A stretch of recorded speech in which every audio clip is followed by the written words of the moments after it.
This is Mark Tobias with Dr. Tom STYS at the Sanford Heart Hospital in Sioux Falls, South Dakota. And we're going to talk today about medical emergencies and heart attacks if you're flying. Doctor, we're at the Sanford Heart Institute, and I'm sure most of the country has no clue what that is or where that is. In 30 seconds, what do y'all do here? Well, we provide the best care possible to our patients. We treat heart disease. Heart disease is one of the most common causes people die still in the States. In fact, interesting, the last 100 years, every year except one, cardiovascular disease has been the #1 cause of death. So when you think about it, it's an incredibly common disease that's lethal, kills, and the services we provide to our community are irreplaceable and absolutely necessary. We have a beautiful facility, brand new Sanford Heart Hospital, that has all the latest, newest technologies, beautiful operating rooms.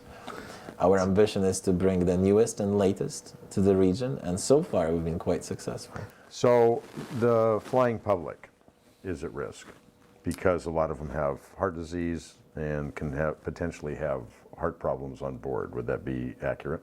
Absolutely. Is there a percentage of the public that is suffering from various stages of heart disease? Yes. So in fact, if you take coronary artery disease, patients over age of 70, 75 years old, about 70% of those people have significant obstructive coronary artery disease, which translating into general terms means they have a blockage in at least one of the main arteries that brings blood to the heart muscle. So in our especially elderly population, unless you prove otherwise, you should take it as a given that the person has some form of heart disease. But most of them, it isn't critical. Well, that's another problem of heart disease. A critical condition can be brewing for years, and you might not even know about it. It may be present, and all of a sudden, suddenly, unexpectedly, non-predictably, strike. Yeah. With a heart attack, sudden death, shock.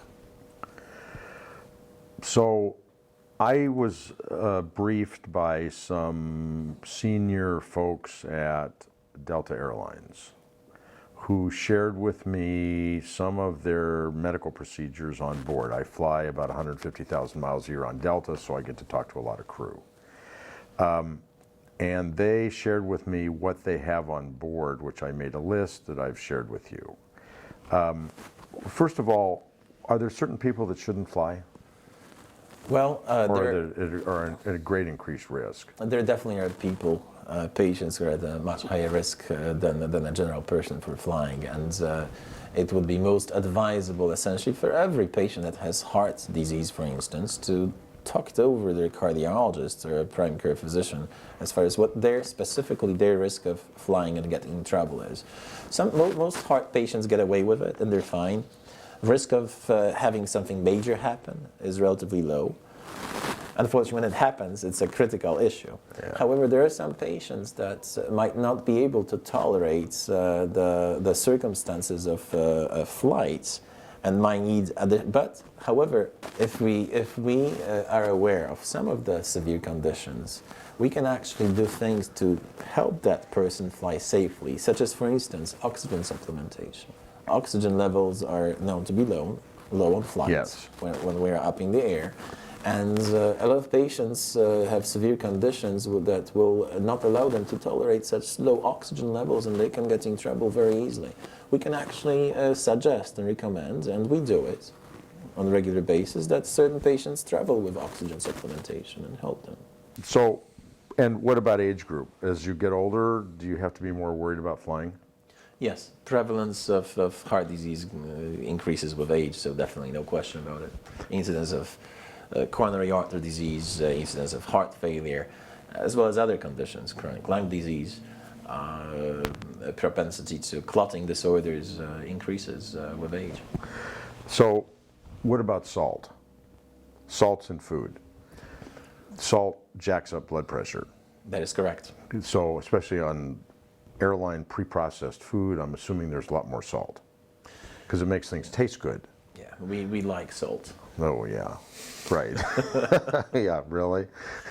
Well, no, people like salt. Your heart doesn't like No, salt. the heart does not like salt, and it's amazing how after the major national holidays, whether it's Thanksgiving or Christmas, when we have that turkey with a lot of gravy and it's got to be with lots of salt, our emergency room physicians would tell you that they're busier than ever, and the number of patients that are readmitted within 24 hours with heart failure Really?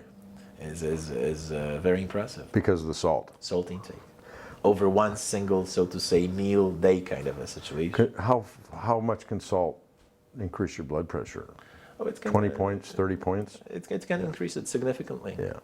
And for quite a while. That is correct. What about alcohol on board? Alcohol can increase your blood pressure. It can cause dehydration, and so it's not good. Not good.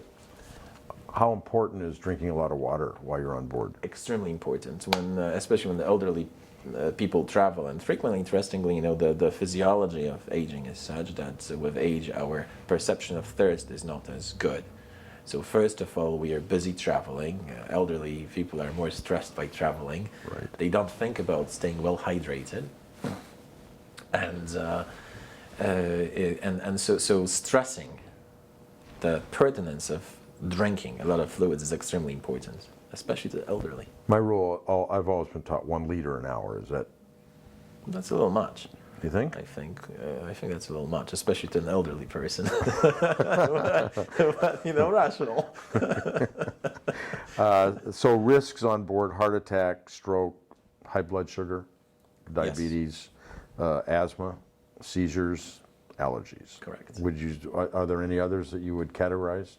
Because I know this is what the airlines are trained on. Yeah, this, it's almost like similarly to how we practice emergency medicine. You want to list a number of things that are life-threatening, preventable, treatable, where you have to act quick, jump in. And so what you listed is exactly that.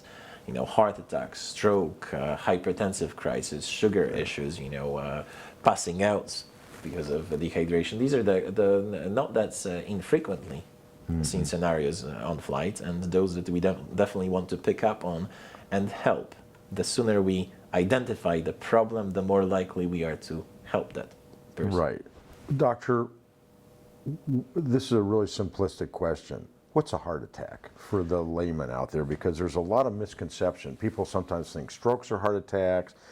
It's a grand term, but nobody really understands the mechanism. So a heart attack is a process where all of a sudden an artery that brings blood and oxygen to heart muscle gets plugged up. So it's simple. It's a very simple mechanism, and when that plug forms, it stops the flow. And these days, the best way, which would make sense to avoid a heart attack, is to unplug it, surgically, so to say. There are things, however, that you can help with medications, and there are ways of stabilizing the patient. Frequently, that surgical approach is not readily available, but ultimately, that's where the therapy goal is, to unplug the plugged artery. Until the artery is unplugged, the heart attack is ongoing. Every minute counts. Heart muscle dies, and that continues until we open up the flow to the heart muscle again. How long do you have? Not much. 3 minutes, 10 minutes, Well, hour? so within 15 to 20 minutes of occlusion of the artery, we start seeing clear evidence of heart muscle dying. Within 2 hours, as long as we manage to open the artery from onset of the blockage, we usually salvage most of the heart muscle. 2 to 6 hours, we end up with a medium kind of a scar. 6 to 12 hours is a time frame where we hardly save any heart muscle anymore, and that patient will end up with a large scar. So every minute literally counts. Interestingly, when you look at outcomes and survival of patients and the correlation to how long the artery has been open, it's even more impressive.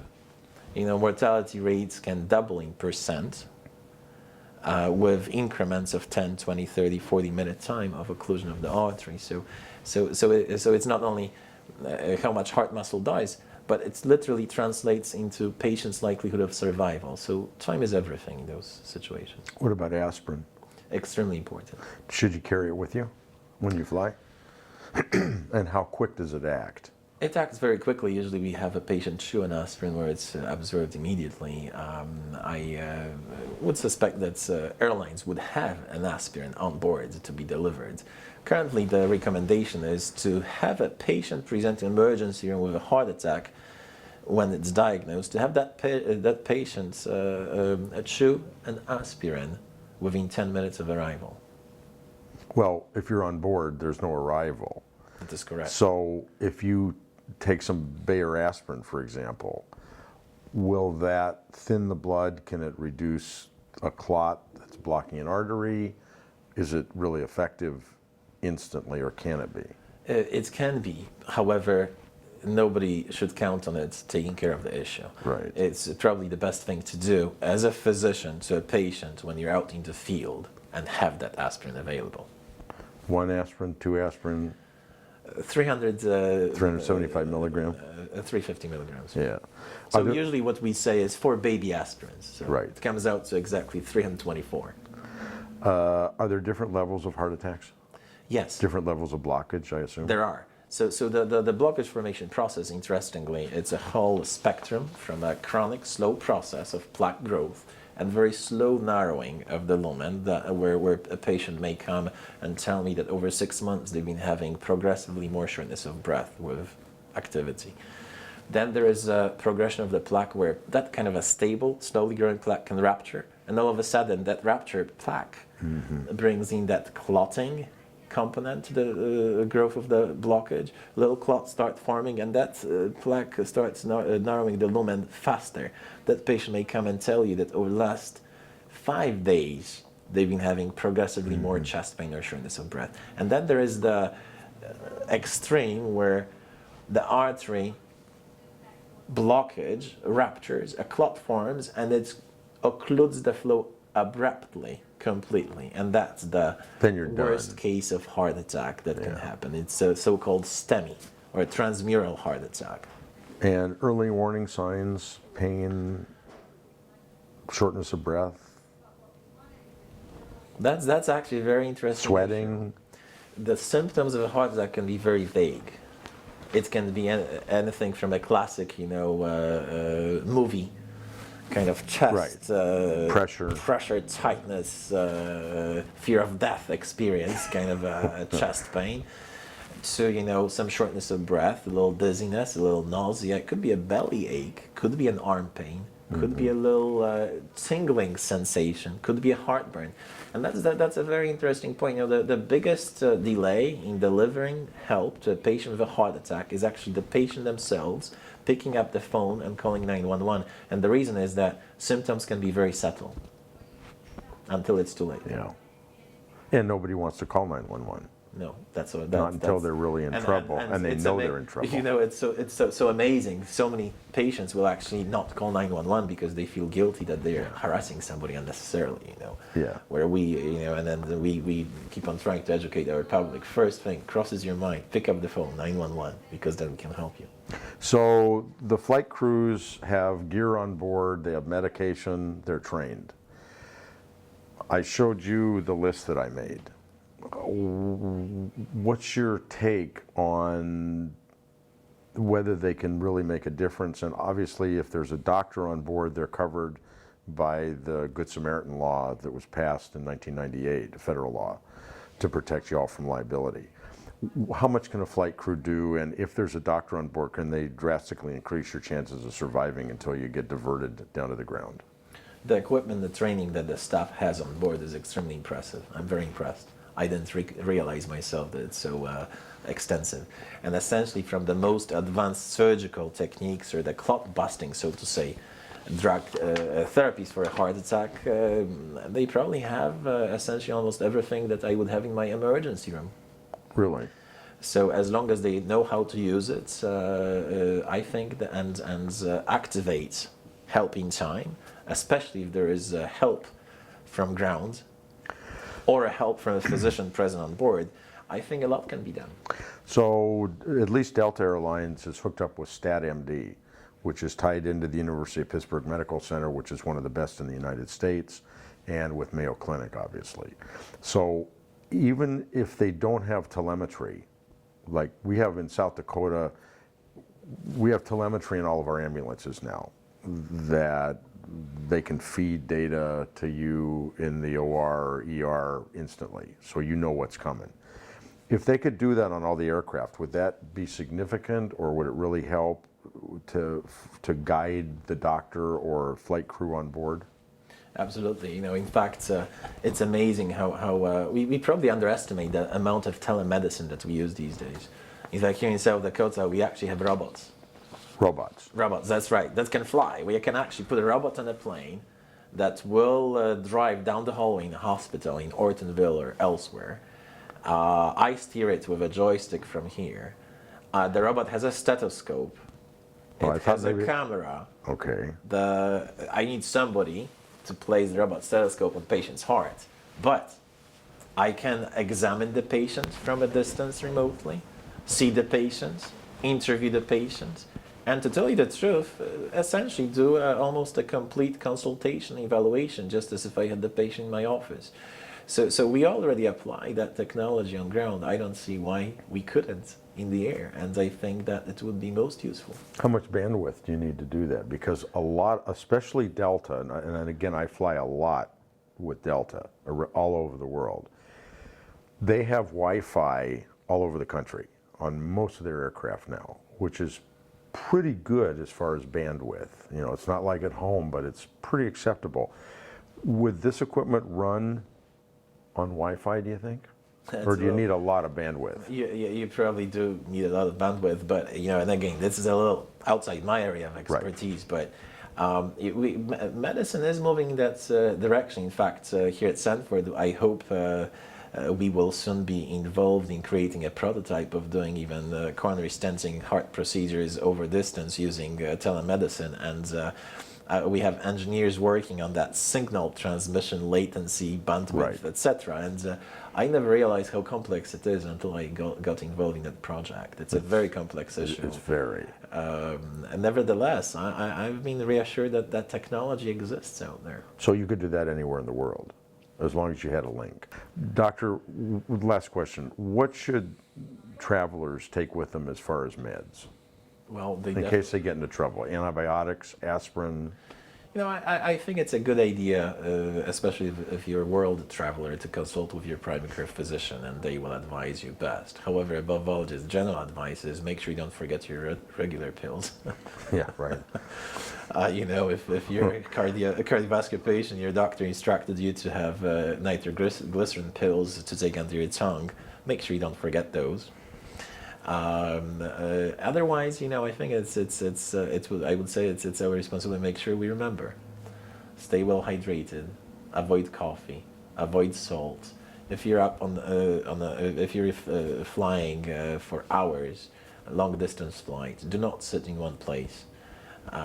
Get up, walk up and down the aisle. There's simple interventions that we can do to minimize complication of a long flight, such as bending up and down of your feet, which basically massages the blood in your calves and does not allow the clots to form, which is actually a very common and possibly devastating condition. Is DVT a big problem on board? Yes, it is. Deep vein thrombosis? Yes, it is, especially in elderly patients, as we were talking about those. So every hour, if you get up and walk around? The more the better. Exercise your feet. See, and it's very interesting how our bodies work. It's a very complex mechanism where physiologic things that happen when we're up in the air are actually quite surprising to a lot.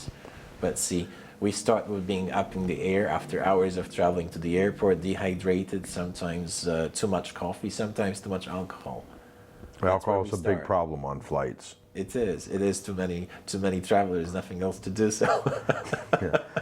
they have a drink one after another. But what we don't realize, we get on the plane, we get up in the air, it's a long flight, we sit in one position for a long time. Oxygen levels, oxygen tension is lower. Our body feels it right away. Things change, such as, for instance, certain cell volumes start shifting, and everything ultimately leads to our blood being more coagulable, more prone to forming clots. That clot can form in the head, cause a stroke. It can form in the heart, cause a heart attack. Can form in the legs, cause DVT, Right. with consequences of potentially life-threatening pulmonary embolization.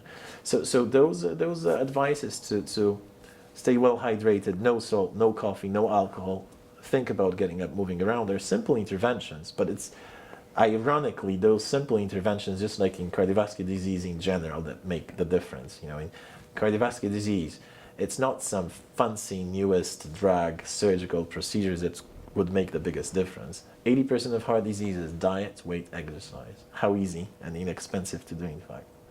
Is there anything else I haven't asked you? Well, no, I think that cardiovascular disease is very interesting. It's a very dynamic field, evolving rapidly. And as a last comment, I would say that it's amazing how much progress we've done in the robotic angioplasty technology that we're bringing here to South Dakota. We're working on doing procedures over distance, telemedicine, replacing heart valves through little tiny tubes anymore without having to open the chest. I mean, it's amazing how that spectrum of management of advanced end-stage cardiovascular disease has advanced. And we've done so little as far as that other part of the spectrum, prevention. It's a very preventable disease that's very life-threatening, very prevalent, very expensive for a nation to treat. 80% of heart disease is diet, weight, exercise, yet somehow we're not able to get that through to our public. It's easy to say, tough to do. And that's because everybody likes to eat and not exercise. It's food is one of those legal pleasures, and we don't like to exercise, and we grow our bellies. That'll bankrupt our healthcare system. Well, it's one of the biggest expenses in healthcare is adult cardiovascular disease management. Yeah. No question about it. Doctor, thank you very much. My It's been a pleasure.